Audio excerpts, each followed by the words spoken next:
we have some quadratic applications that we want to go through. I'm going to go through 3 examples here. One is from page 203, example 1, then page 204, example 2, and then one from the homework set on page 209, number 27. So these will take a little bit of a while, so if you're looking for one of this for the second or third, you could skip ahead. These are quadratic applications, so somehow this should involve quadratic functions. Okay, sometimes they're given to you, sometimes they're not. So usually the challenge is to write the quadratic function. But once you have the quadratic function, we can do pretty much anything we want with it, with our past work.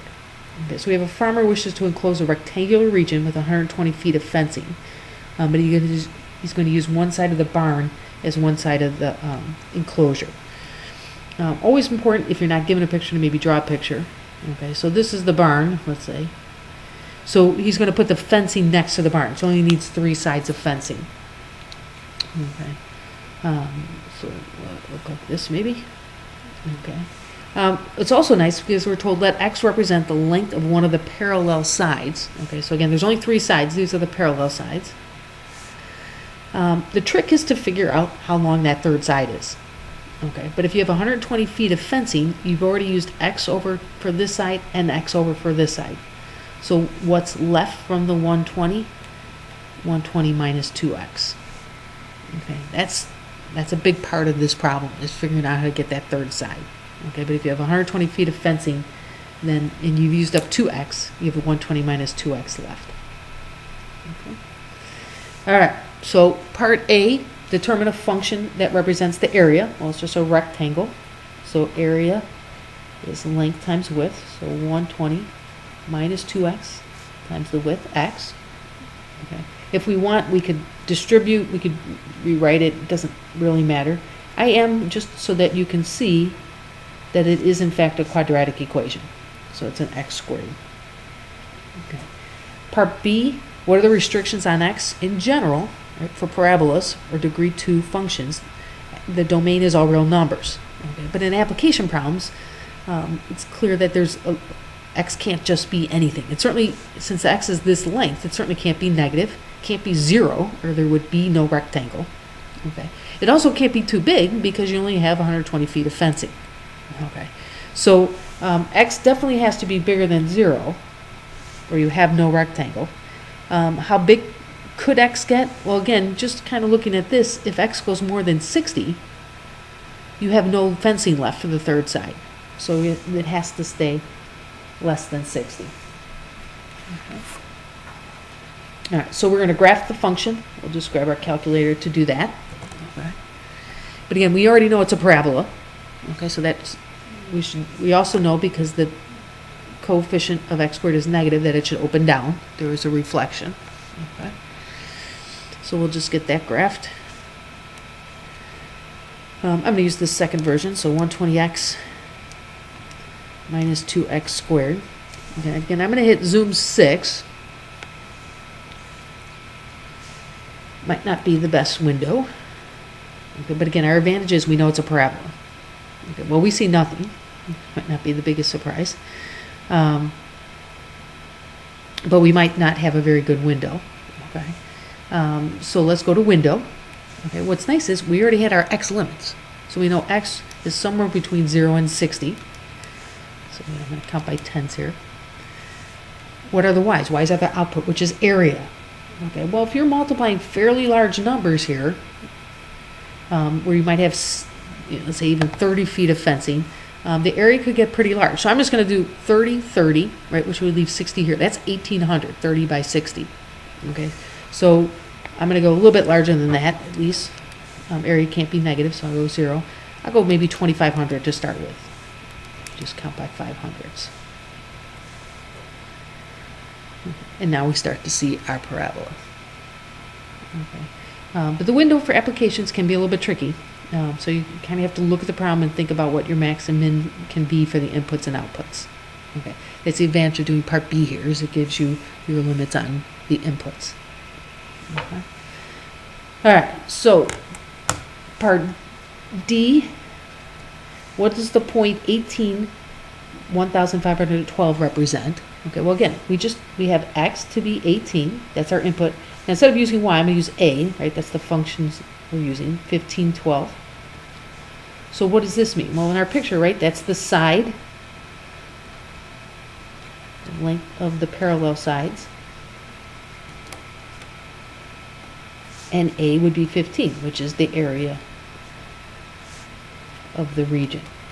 Okay. Notice what's not in here, which is fine, it's not an input or output, is this other side. Okay, we're determining the area. If I know this, the parallel sides to be 18, the area turns out to be 15, 12. If I want to know, if one side is 18, then that other side, which I think I'll just call it length, right, is 120 minus 2x. Or 120 minus 36, which I believe is 84. And 18 by 84 should give me that area of 1512.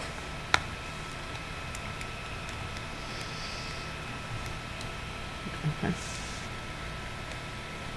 But it is interesting to note, right, our function takes the input, which is how long we're going to make the parallel sides, and jumps right to the area. Okay, buried in there is that other side.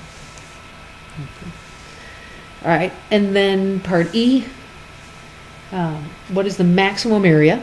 Well, again, we have our function. Where's the maximum? It's right at the top. It's the vertex. Okay, so we just find the vertex. Okay, so we second calculate, remember, maximum. We need to go left of it, a little bit left, hit enter, go right of it, hit enter, and then make your guess. So remember, this gives us a vertex. So the vertex is 30, 1800. Okay, but now we got to remember what that means. That's why, again, D was helpful. Okay, so what's the maximum area? Well, remember, that's the area is the output. So the maximum area is 1800 square feet.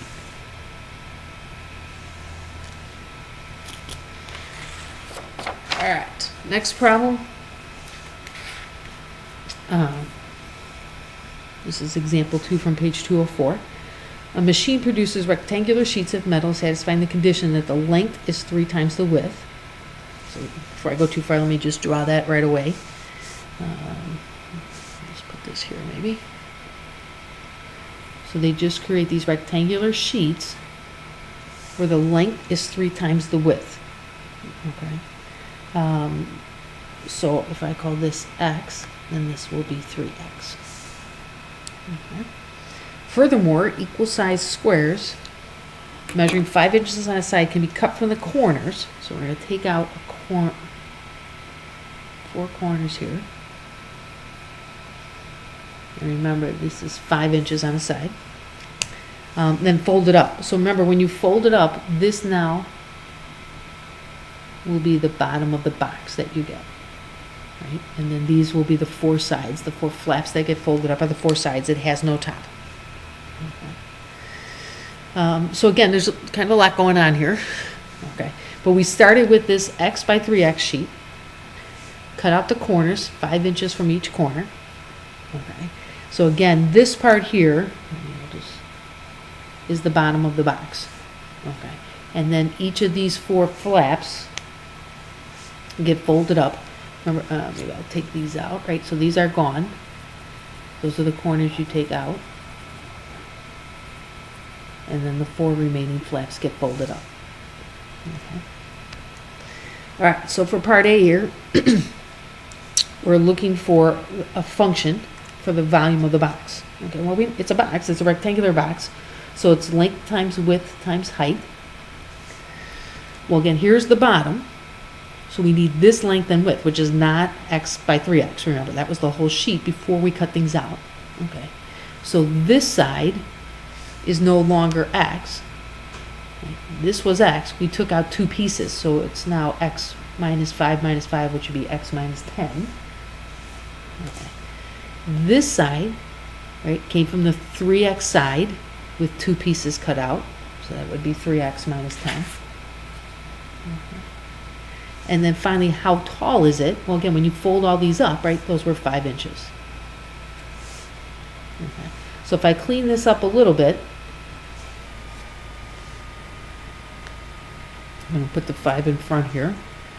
If I FOIL that out, I get 3x squared minus 10x minus 30x plus 100. Come down here, so v of x is 5 times 3x squared minus 40x plus 100. Okay, and again, any of these forms is fine. Okay, I just want to show you that it is in fact quadratic. Okay, it is a positive coefficient, leading coefficient, so it's a parabola that opens up. Okay. Okay, so that's our function for part A. For part B, what restrictions are on x? Well, again, x is how long this original sheet was. Okay, well, it clearly can't be negative. Okay, it also can't be 0, 1, 2, 3, 4, 5, 6, 7, any of those numbers, because remember you have to cut out 5 inches from each corner. So it has to be greater than 10, so that you have enough room to cut out 5 inches from each corner. Otherwise, I think it could be as big as it wants. Okay. Part C, if specifications call for the volume of the box, you want the volume to be 1435, what should the dimensions of the original piece of metal be? Remember, the original piece of metal is x by 3x. So we want to know when volume is 1435. So again, remember, that means we're going to have to solve our function. I'm going to take the original. 5x minus 10, 3x minus 10, equal to 1435. And if we can figure out which x's make that true, then we know how to make the original sheet. Okay. We could solve it algebraically. I'm going to just make sure we remember how to solve this using a calculator. Okay. But again, it is a quadratic, so we could solve it by multiplying it all out. Okay. But I just want to make sure you can also do it on here. Okay. So again, clear this out. When you're solving an equation, a couple ways to do it. I'm going to let this be y1, let this be y2. Okay, so I'm going to put my volume function in.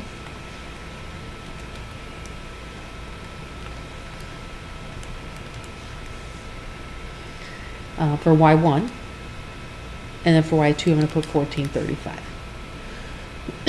Again, I would assume 6 is not going to be good. I don't see a parabola. I know I was supposed to see a parabola. I was supposed to see this horizontal line. Okay, but again, not very surprised. Remember, our x-min was 10, and we could grow from there. So it's kind of hard to guess. We're going to cut off 5 inches, so I'm going to go up to 50 inches for a side. So maybe I'll count by tens. Remember, your output is volume, and we want volume to be 1435. Okay, so again, if it's volume, can't be negative. I want it to go up to at least 1435, so I'm going to go 2,000. See how that looks? Okay. Now again, I don't see a parabola, okay, but it does. I can see maybe part of it, but I do see where they intersect. Okay. So remember, when this is y1 and this is y2, we find the point of intersection. So let's calculate number 5. Okay. And this is not left-right, right? We just have to figure out which two curves we're talking about. Okay. Now it's hard to see because we don't really have. Notice.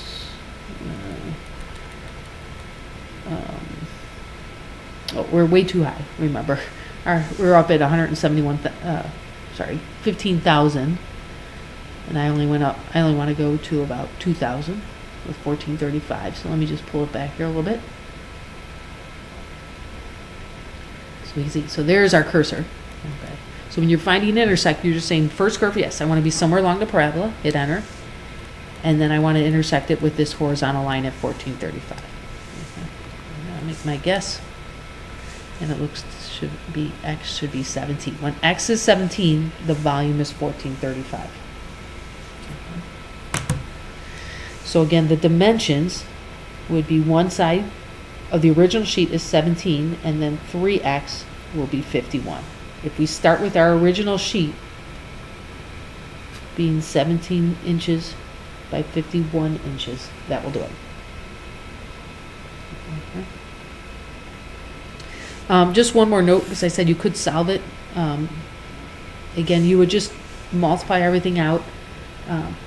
set it equal to 0, and then try to factor. And this one does factor. Okay, so you wouldn't need the quadratic formula. Okay. And then for part D, what dimensions will assure a volume greater than 2,000? Okay, right. Remember the one we did before was only 1435, so we want it to be greater than 2,000 but less than 3,000. And again, we're going to solve graphically. Okay, so again, I have my volume function as y1. I don't want 1435. I want 2,000, and I also want to know when it's 3,000. So I want to know kind of when we're trapped in there. So let me just fix my window, because remember it only went up to 2, so now I have up to 4,000. So again, I see my volume function, and then I have my 2,000 and my 4,000. So I want to be somewhere in between there. Okay, so again, I'm just going to find 2 points of intersection. Remember, I'm up at 8,000, so I'm way too high, so I'm just going to pull this back to the left. So again, here's one curve. And this is the other curve. That's the first point of intersection I want. So I just hit enter, make my guess. So if x is 18.69, that'll be one of them. Let me just go maybe 18.7. Okay. And then find my other point of intersection. Okay, I'm still on the parabola, so I'll hit enter. I don't want this one, so remember I want to jump up to the other line, so I jump. There you go. So you use arrow up and down to move between the functions. So those, I've marked the 2 curves I want to intersect, and then I make my guess. And that x is 21.2. Okay. And so for the original one, I need x between the original sheet, x should be between 18.7 and 21.2 to get volume between 2 and 3,000. All right, and then this last one, we have a boat, and I believe the picture's in your book, with a rope attached at water level is being pulled into a dock. When the boat is 12 feet from the dock, the length of the rope is 3 feet more than twice the height of the dock above the water. So the boat's on the water, and again, you should look at the picture in your book. The dock is up here, though.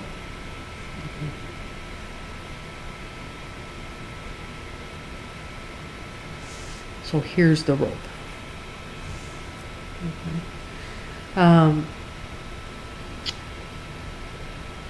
So when the boat is 12 feet from the dock, the length of the rope, that's right here, is 3 feet more than twice the height. So I don't know the height, but then the length is 3 feet more than twice the height. So we have 3 sides of a right triangle. Okay, so we just use our Pythagorean theorem. So leg squared plus the other leg squared is the hypotenuse squared. And you can see the highest power of h is a square. That's why it's quadratic. Okay. So we multiply this out and try to solve. Remember, you'll have a 6h and a 6h, so middle term will be 12h. Okay. So we set it equal to 0. So I bring the h squared over there. So that's only 3h squared. I have my 12h, and I subtract 144. So this is negative 135. I'm going to try to factor. So 3h squared would be a 3h and h. You could mess around with your numbers a little bit. Actually, let me take that back. I think I should always do a GCF first. So let's take out a 3, because 3 divides out all of those. So h squared plus 4h minus 45. And then it's a little bit easier to factor. Right, so h, and then what multiplies to be negative 45 and adds to be positive 4 is positive 9, negative 5. So either h plus 9 is 0 or h minus 5 is 0. Okay, h equals negative 9, which makes no sense for height, or h equals 5. Okay, so 5 would be the height of the dock.